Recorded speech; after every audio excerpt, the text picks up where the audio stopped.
Hey there, Shutterbugs! Remember how I suggested you try doing a little photography here at the camp? Yeah, thanks for that tip. It was cool seeing the camp through fresh eyes. Next. In that case, here's another idea. Why not try starting from a different spot? That ought to give you another new perspective. A different spot? Like where? How about right here? That's different enough, isn't it? And you can take a different route around the camp depending on whether you start here or by the lamp. Ooh, I'll have to give it a try later then. Sounds good. Just choose the icon in the upper left of the research camp to just start. Being more deeply attuned to everything happening right now right around you will make you a better photographer. Anyway, have fun and take all the photos you like. Hello everyone and welcome back to new Pokemon Snap. In the last episode, we beat the Illumina Pokemon of Belusylva Island, the Milotic, and we unlocked the Illumina Pokemon of the Fireflow Volcano, which we will be doing this episode, but not immediately. Weirdly, what we're actually going to start off with is we're going to quickly go through Lental Seafloor's Illumina spot with the Wishy-Washy and see what else we can do there now that there's some other Pokemon there. This again will be a faster one. So yeah, there's some whale kicking around now, so let's see what we can do with this. So there's some Finneons in with these schooling with these Wishy-Washies now, which is kind of cool. Multi-species schooling absolutely happens on reefs. Fun fact. This isn't a reef, but that's the main place it does happen in real life. The big lad's finally surfaced. And the big lad's glowing. Obviously, you don't necessarily want to focus on the Illumina Pokemon when you're here at one of these spots for a second pass, but you want to snap some photos of it just to have a good chance of getting a star record that you've not got before on the big lad, so...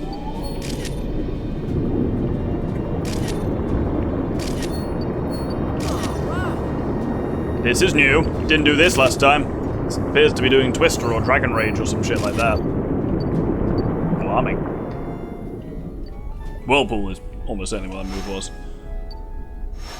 Oh, I didn't think of that one. Oh, they're off to summon the big lad. When they swim away with like magic trailing behind them, that usually means they're off to join the big fella. Still getting my eye in for also how to throw Illumina orbs underwater because it's... Especially on this level, there's so little to like gauge distances by. It's a real challenge. And they behave differently underwater. They fall slower but don't go as far, so it's... And then you've got 3D space to kind of work with, so it's real balls, is what I'm saying. Oh, they're off to summon the big lad. Oh, there we go. They're off. Oh, I should have had some things ready for when he came, like balls primed for him to hit. Where's he at? Oh, Booker! It's right there, that's where he's at. Am I inside him? I don't want to be in here. This is not a happy place for me. That's certainly an unusual shot of those Pokemon. I don't know if it counts for anything, but... Oh, that's a new, possibly a new behavior on the old love disc. Of, you know, Illumina orb from inside the mouth of a large Wishy-Washy. Oh no. Oh, everything's going dark. Oh, I feel fear. There we go. Against that reference. Where the fuck did it go? Though, did it just de-school around me? Well, who knows if we got anything new there. Maybe inside the Wishy-Washy is the 4-star. I actually can't remember what the 4-star is on the Wishy-Washy, so let's see what we got there. We did get a 4-star on the Wishy-Washy. That's cool. Yeah, no, oh, is it doing Whirlpool? Of course. That's probably our best... Oh, right, that one's a little bit bigger, but it's not as well centered, so I'll go for that shot on it. So that's pretty cool. As you see, that was actually a Lentalk request, so that actually also would have, you know, given us a bit of a hint as to what the request was going... as to how to get him into that form. So yeah, often if you just know what you're doing, you can get the... You can get the 4-star on the boss quite easily. Like there, it's just on my second pass through. That's a cool one, yep. From inside the Wishy-Washy. Right, let's clock those in. A Silver Whalmer, first time I've got a 1-star though, apparently. And not as good of a 1-star Finneon. But a 4-star on the Illumina Wishy-Washy and its crystal. You love to see it. And Love Disc was also present. Actually, gold, that's better than I thought. Cool. That should add a fair few points onto that one. Indeed, heading towards level 3 in that. Right, with that, what I actually want to do is head back to Belusylva Forest, because we've got that up to level 2, and also Belusylva Forest often just tends to be a bit different every time you go through it, so let's see what it's going to be like this time. So first off, you see when you look at the forest, it shows you the route you took through it, so what we've got is, we got the spring bit, we got the main forest, then we got the spring bit, then we got the main forest again, then we got the foresty bit at the end, and I think that end bit's always the same. Let's see what to look out for on the Lental request, though. Upside down hide and seek. Have you ever found a hiding Kekleon? Sometimes you find them in the weirdest poses. It's hilarious. I agree. And I did get an upside down Kekleon, I thought, but apparently not. And there we go. Shifter is said to be able to create powerful winds. I'd like to see what that looks for. So we're looking for a bit in spring, where we see a Crystal Bloom and a Shifter up in a tree. If I get spring. Who knows? Let's find out what we do get. I'll start off with a Trevenant, I guess. Oh, there's more Shifties running around this time. And we never really found out what was levitating that fucking thing. Oh, no, it was whatever that was. Was that another Esper flying off? Oh, there's an Esper up there. I'm sure. Maybe I'm not that sure. I swear I remember in the early parts of this, there is an Espeon up somewhere. And the Espeon is... What the Espeon is doing controls what part of the forest you'll go into in the later stuff. But let's see. I can't remember what the crack with that was, but I'm sure we'll find out. What are you telling me? Oh, you're just telling me about that rock, right? Jesus Christ, that is horrifyingly close-up Shiftry. Did not need that, thank you.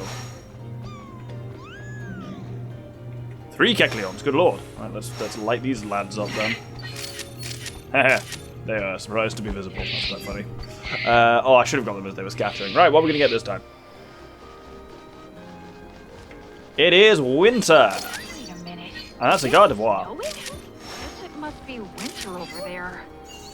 Yeah, this place is just kind of cool to see like the different seasons somewhere. And yes, there is a way to manipulate it, which I have not remembered. So that must be slightly better on Pheasant.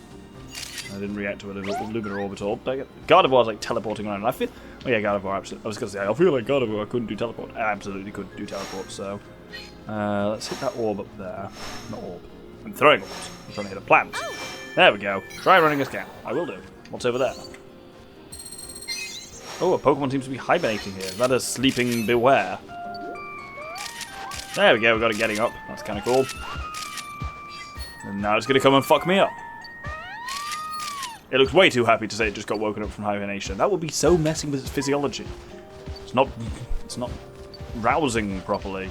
The whole process of having, like, you know, coming back to life, essentially, is physiologically very complex. Hibernation is not just sleep for winter. Everything kind of slows down to a crawl, physiologically speaking. I don't like the sound they make as well.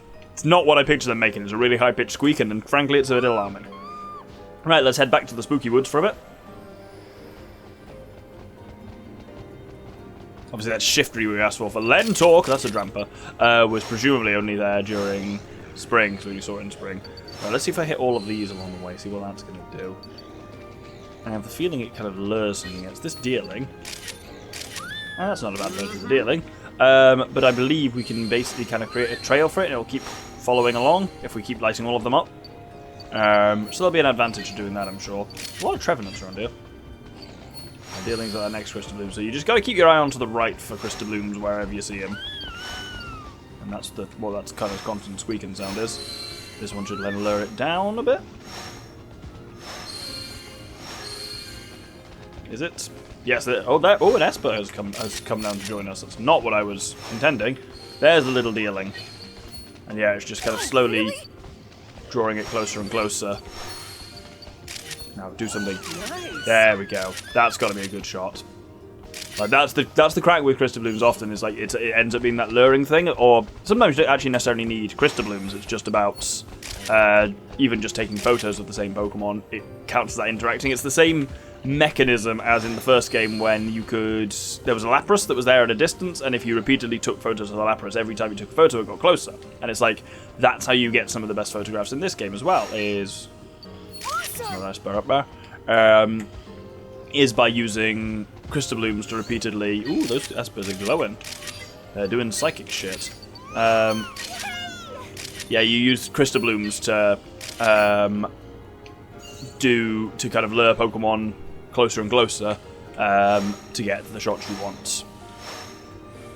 know what that one's going to do, if anything.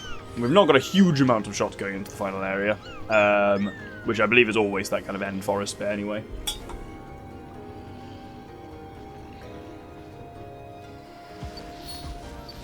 Yeah, it is always this bit. But hey, let's see what's changed in here.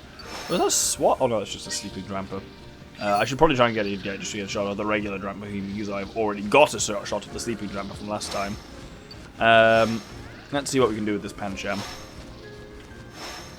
At the very least, we can do the classic and bonk it with an apple. Get a photo of that, because that's always worth a little bit extra. Anything happening there? Yeah, sometimes to make full use of Crystal Blooms, you first need to light up a Pokemon with a Crystal Bloom, and then you with an orb, and then you light up a Crystal Bloom, and it kind of draws the two together. There's a lot of complexities to it, definitely. Kecleon, what are you doing? Something sinister, no doubt. That's giving me a slightly better Bulbasaur this time. Come on. Eat that grass. Not eat that grass, eat the fluff fruit. Oh, that's just running back into the thing like it did last time. Let's see if we can lure it out with some food. Yes, come on. Come on. Come on, it's okay. I'll get the food. He seems to be not interested in the food, though. Oh, there we go. He was doing something. Oh, some cracking shots of that Bulbasaur. Brilliant. Very pleased with that. See if we can get the Lotad's attention as well. In a way that we were not able to last time. Well, we did the old bonking tactic. That does at least work too. I think we went through that Bulbasaur as well, which is deeply weird. And let's bin my last shot on a Kecleon, why not? Whoop! And we're basically at the end. Clock those ones in. So, first 1-star Trevenant. Shiftry, oh, we got a 3-star. Oh, no, we got a 3-star Shiftry last time. That one of them kind of talking as a 2. We'll go for that. Oh, that's a good one. It is staring straight at the camera and very large and quite disturbing. Figured the 3 Kecleons might be an unusual behaviour. Let's have that. Yes, it was indeed. This one laughing by this thing was a 4-star dealing. Brilliant. I was really hopeful it would be. Really got those vibes off it. Oh, this Gardevoir is just in the process of teleporting, which is apparently a 3-star behaviour. Well, this might be not as good as surprisingly good Unpheasant from last time, so there we go. Beware, greeting me after hibernation is a 3-star behaviour, so that's cool.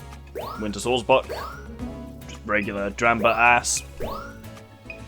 And yeah, classic being bonked as a 2-star. Again, being bonked as a 2-star. And, oh, so that one's doing a happy thing, it's 2-star. Oh, right. Again, this is the classic, do I go for a bad 2-star or really good 1-star? Point says I should go for a bad 2-star. Cool. Let's evaluate those ones.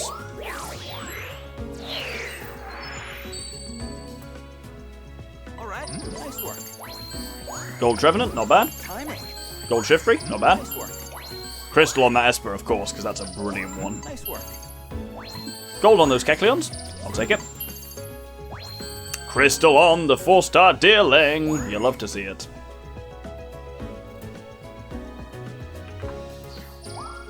Gardevoir is a new one to the list, and that was the 3-star one, I believe. And scores pretty well within that, Crystal. Excellent. Nice work.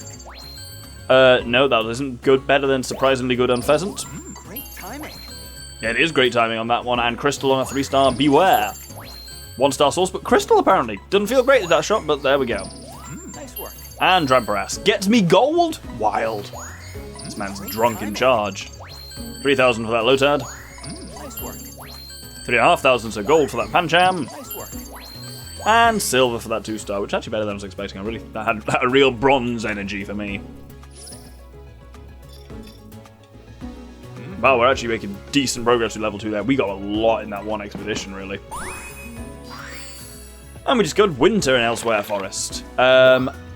Right, with that, let's head to, I think, the Volcano Illumina spot is what we'll go for this time.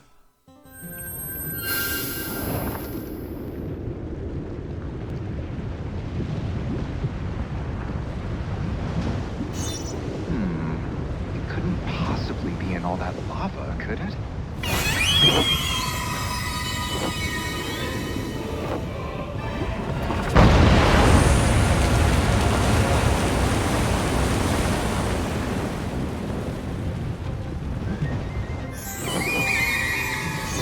Oh my!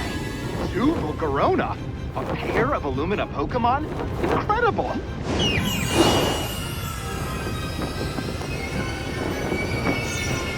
flew off down that tunnel. Follow them. So, yes, our Illumina Pokemon this time is Volcarona, and as he says, indeed, there's a pair of them. Ancient Ruins. Thanks for pointing that out. So, Flames are put out. yes, so the flames need to go out first, which happens at... I can't remember exactly what triggers that, but there we go.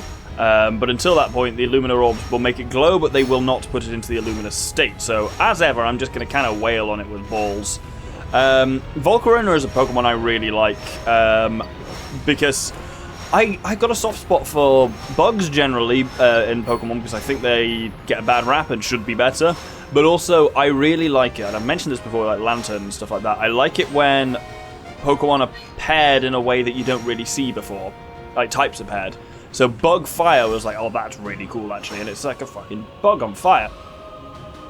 And I like that it's now a much more common Pokemon. What really infuriated me with Volcarona in the first game was like, you literally got one... what's it come from? I can't remember the name of it, but the thing that evolved into Volcarona, literally you only got one at level 1, and it evolved into Volcarona at level 65, or something like that, which is frankly insane. And that was really annoying, because it meant it was in black and white. It was just almost impossible, not impossible, but just deeply infuriating to actually get yourself a Volcarona. I'm going to try and bonk it with a Fluff Fruit, see if that knocks the flames out. It seems to. Unfortunately, that one's hiding behind there now. Obviously, yes, you have got 2 of them, which can be an advantage because you've got more targets to take photos of, but it can be a disadvantage because then you've got more shit going on to distract you. I'm trying to hit that thing, but right, let's see if we, yeah, there we go. Yeah, so Fluff Fruit to take the shield off, and then Illumina Orbit. Unfortunately, been a dodgy little prick, isn't it? There we go.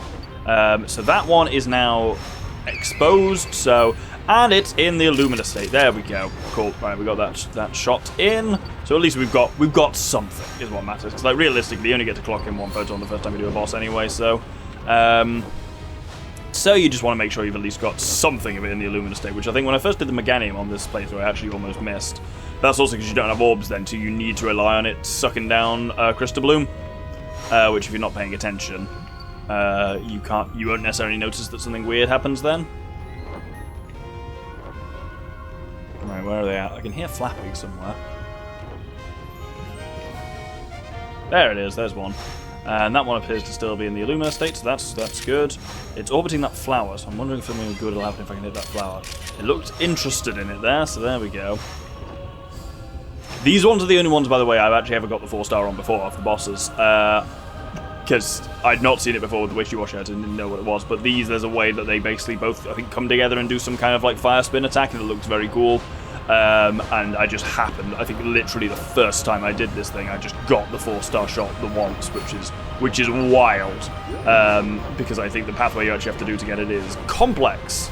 And I completely just lucked into it. Which is wild, because this time I'm really struggling to even just take the bloody fire shields off the bastards, so... I just keep being bamboozled by the fact there's 2 of them, they're everywhere. Alright, let's get this one going a little bit. There we go. Really? That's, at least there, one of it, like, emerging out of it, where I kind of go... When it first went into the Illumina state, should be worth probably 2 stars. But, again, as I say, it doesn't really matter on the first run through a boss. Right, let's see if we can take this one shield off, come on. Ugh. Yeah, this relies a lot on the fine arts of throwing a thing, which is difficult. Oh, that one looks glowy from in there. Yeah, because it's got the Illumina pattern on its wings. That's really cool. Let's light up that Crystal Bloom. If in doubt, always light up Crystal Blooms when you see them. Certainly will not hurt. Right, where is our friend gone? Oh, we've just got you. Yeah, I think you'd have them both orbiting at this point, but because we haven't illuminated the other one enough, it's not here, so... So we're not going to get some of the best shots we could potentially get unless that second one decides to show up again, but that one's fucked off now. I think that's it. Yep, the reading from those 2 Pokemon is gone. Cool, let's clock these in, see what we do.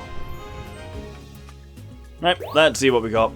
Yeah, that one of it just emerging as a 2-star, but I think it actually might be better to just submit a solid 1-star.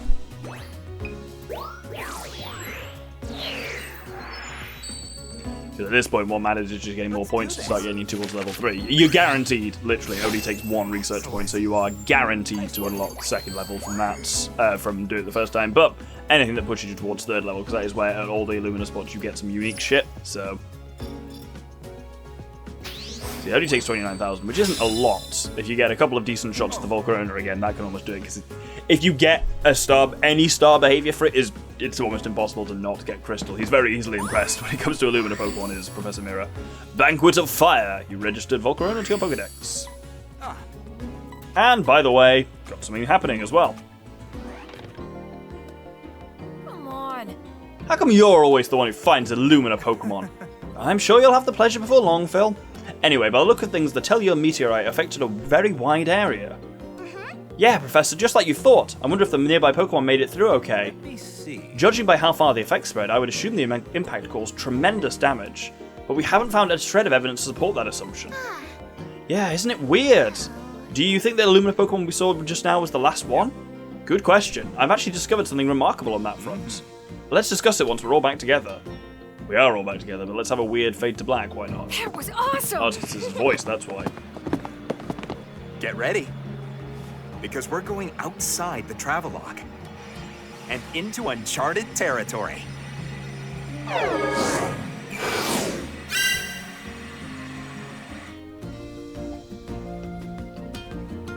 Now then. What have we observed from the Illumina phenomenon we've counted on these 4 islands? That they're gorgeous, for one thing.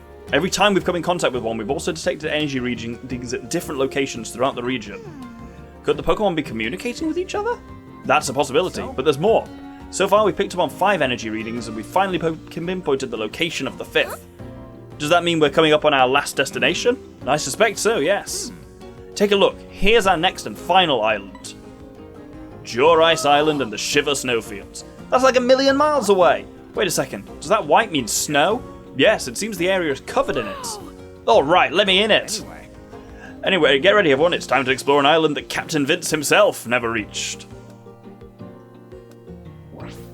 So yes, we now, if we go on research, have access to our next island. Oh, he's going to still say stuff to us as well. I've got some news I think you'll like.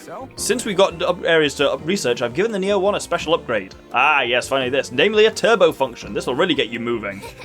Yep, gotta take it for a spin just now. Trust me, that thing can move. Not only will you get where you're going faster, but you'll also have more control over the timing of your photos. As for the details, take it away, Rita. Yes, sir, Professor. To use the turbo, just press ZR. The Neo 1 will go faster as long as you hold the button. Oh, and speaking of changing your speed, did you know the Neo 1 slows down automatically when you look behind you or zoom in on something? I actually had forgotten that entirely. That's because it reacts to how you move your camera. Adding turbo to the mix will let you snap photos of Pokemon from loads of different angles. Now let's get to investigating the new island. Yeah, that turbo function is really helpful for getting to stuff like earlier on and then getting more of a chance to see stuff that you might otherwise miss. So for going back to old levels, it's very handy. Anyway, yes, we've actually unlocked an entirely new island up here, which is Jure Ice Island with the Shiver Snowfields. And that we will actually just be getting onto as our first thing next episode. I hope you will join me then. Thank you very much, and good day.